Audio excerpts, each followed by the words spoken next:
ಬೀದರ್ನಲ್ಲಿ ಭೀಕರ ಅಪಘಾತ ಆಗಿದೆ. ಓರ್ವ ಸ್ಥಳದಲ್ಲೇ ಸಾವನ್ನಪ್ಪಿದ್ದಾರೆ. ಕಾರು ಗುದ್ದಿದ ರಭಸಕ್ಕೆ 5 ಅಡಿ ಹಾರಿ ಬಿದ್ದ ಬೈಕ್ ಸವಾರ. ಬೀದರ್ನಲ್ಲಿ ಭೀಕರ ಅಪಘಾತ ಆಗಿ ಪಾಪ ಓರ್ವ ಸ್ಥಳದಲ್ಲೇ ಸಾವನ್ನಪ್ಪಿದ್ದಾರೆ. ನೋಡಿ, ಕಾರು ಗುದ್ದಿದ ರಭಸಕ್ಕೆ 5 ಅಡಿ ಬೈಕ್ ಸವಾರ ಹಾರಿ ಬಿದ್ದಿದ್ದಾನೆ. 5 ಅಡಿ. ಬೀದರ್ ತಾಲೂಕಿನ ಜನವಾಡ ಗ್ರಾಮದ ಹೆದ್ದಾರಿಯಲ್ಲಾಗಿರುವಂಥ ಘಟನೆ. ಅಪಘಾತದ ಭಯಾನಕ ದೃಶ್ಯ ಸಿಸಿಟಿವಿಯಲ್ಲಿ ಸೆರೆಯಾಗಿದೆ. ಬೈಕ್ ಸವಾರ ಉಮೇಶ್ ಸ್ಥಳದಲ್ಲೇ ಸಾವನ್ನಪ್ಪಿದ್ದಾರೆ. 45 ವರ್ಷ ಅವರಿಗೆ.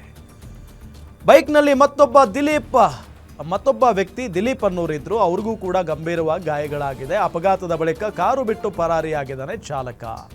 ಸ್ಥಳದಲ್ಲಿ ಕುಟುಂಬಸ್ಥರ ಆಕ್ರಂದನ ಮುಗಿಲು ಮುಟ್ಟಿದೆ. ಭೀಕರ ಅಪಘಾತಕ್ಕೆ ಓರ್ವ ಸ್ಥಳದಲ್ಲೇ ಸಾವನ್ನಪ್ಪಿರುವುದು, ಮತ್ತೋರ್ವ ಬೈಕ್ನಲ್ಲಿ ಹಿಂಬದಿ ಸವಾರ, ಆತನಿಗೂ ಕೂಡ ಪೆಟ್ಟಾಗಿದೆ. ಬೀದರ್ ತಾಲೂಕಿನ ಜನವಾಡ ಗ್ರಾಮದ ಹೆದ್ದಾರಿಯಲ್ಲಾಗಿರುವಂಥ ಘಟನೆ ಇದು.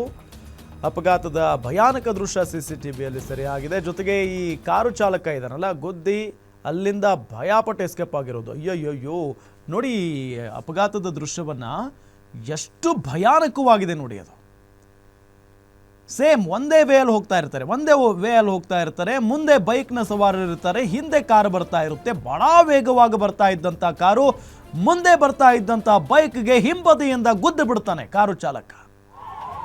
ಗುದ್ದಿದ ರಭಸಕ್ಕೆ ಯಾವ ರೀತಿಯಾಗಿ ಬಿದ್ದಿದ್ದಾರೆ ಅಂತ ಅಂದ್ರೆ, ಬಿದ್ದಾಗಲೇ ಆತನ ಪ್ರಾಣ ಹೋಗಿದೆ ಅಂತ ಕಾಣಿಸುತ್ತೆ. ನೋಡಿ ಅಲ್ಲಿ ಮೇಲ್ಗಡೆ ಹಾರಿ ಕೆಳಗಡೆ ದಪ್ಪ ಅಂತ ಬೀಳ್ತಾನೆ. ಹಂಗೆ ಗಾಳಿಲೇ ತೇಲ್ಕೊಂಡು ಹೋಗಿ ಬೀಳ್ತಾನೆ ಆ ವ್ಯಕ್ತಿ, ಬೈಕ್ ಸವಾರ. ಮತ್ತೆ ಹಿಂದೆ ಕೂತಿದ್ದಂಥ ವ್ಯಕ್ತಿಯು ಕೂಡ ಅಷ್ಟೇ ಸೈಡ್ಗೆ ಬಿದ್ದು ಬೀಳ್ತಾನೆ.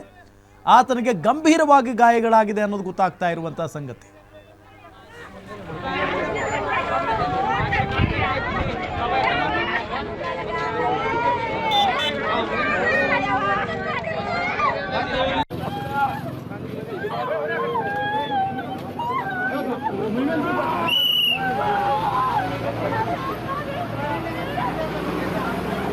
बहुत बुरा हाल हो गया.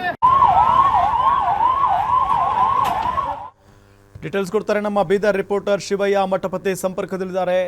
ಶಿವಯ್ಯ, ಯಾವಾಗ ಆಗಿರುವಂಥ ಘಟನೆ ಇದು, ಏನು ಕಾರಣ, ಡೀಟೇಲ್ಸ್ ಕೊಡ್ತಾ ಹೋಗೋದಾದ್ರೆ? ರಾಮ್, ಇಂದು ಬೆಳಗ್ಗೆ 10:30 ಸುಮಾರಿಗೆ ಏನು ಬೀದರ್ ತಾಲೂಕಿನ ಜನವಾಡ ಮುಖ್ಯ ರಸ್ತೆ ಬಳಿ ಭೀಕರ ಈ ಒಂದು ಅಪಘಾತ ಆಗಿರುವಂತದ್ದು. ಈ ಒಂದು ಅಪಘಾತದ ತೀವ್ರತೆಗೆ ಸ್ಥಳದಲ್ಲಿ 45 ವರ್ಷದ ಉಮೇಶ್ ಅವರು ಸಾವನ್ನಪ್ಪಿದ್ದಾರೆ. ದಿಲೀಪ್ ಎಂಬುವರಿಗೆ ಗಂಭೀರವಾಗಿ ಗಾಯವಾಗಿರುವಂತದ್ದು. ಅಂತಂದ್ರೆ ಇವರು ಜನವಾಡದಿಂದ ಬೀದರ್ ಕಡೆ ಹೋಗ್ತಾ ಇರ್ತಾರೆ. ಹಿಂಬದಿಯಿಂದ ವೇಗದಿಂದ ಹೈದರಾಬಾದ್ ಕಡೆಯಿಂದ ಬಂದಿರುವಂತಹ ಕಾರ ಆ ಒಂದು ಬೈಕ್ಗೆ ಡಿಕ್ಕಿ ಹೊಡೆಯುತ್ತೆ. ಆ ಒಂದು ಡಿಕ್ಕಿ ಹೊಡೆದ ತಕ್ಷಣ ಇಬ್ರು ಕೂಡ ಬೈಕ್ ಮೇಲೆ ಹೋಗ್ತಿರುವಂತಹ ಇಬ್ರು ಕೂಡ ಕೆಳಗಡೆ ಬೀಳ್ತಾರೆ. ಹಾರಿ ಕೆಳಗೆ ಬಿದ್ದು ಸ್ಥಳದಲ್ಲಿ ಒಬ್ರು ಸಾವನ್ನಪ್ಪಿರುವಂತದ್ದು. ಸದ್ಯಕ್ಕೆ ಒಬ್ಬರಿಗೆ ದಿಲೀಪ್ ಅನ್ನೋರಿಗೆ ಗುರುನಾನಕ್ ಖಾಸಗಿ ಆಸ್ಪತ್ರೆಗೆ ಹೋಗಿ ಚಿಕಿತ್ಸೆ ಕೂಡ ಅಲ್ಲಿ ಅವರಿಗೆ ನಡೀತಾ ಇರುವಂತದ್ದು. ಸ್ಥಳದಲ್ಲಿ ಏನು ಅಪಘಾತದ ತೀವ್ರತೆಗೆ ಉಮೇಶ್ ಅನ್ನುವರು ಸ್ಥಳದಲ್ಲೇ ಸಾವನ್ನಪ್ಪಿರುವಂತದ್ದು. ಸದ್ಯಕ್ಕೆ ಏನು ಜನವಾಡ ಪೊಲೀಸ್ ಠಾಣೆಯಲ್ಲಿ ಕುರಿತು ಪ್ರಕರಣ ಕೂಡ ದಾಖಲಾಗಿರುವಂತದ್ದು. ರಾಮ್, ಓಕೆ, ಥ್ಯಾಂಕ್ ಯು ತಮ್ಮೆಲ್ಲ ಮಾಹಿತಿಗಾಗಿ ಶಿವಯ್ಯ.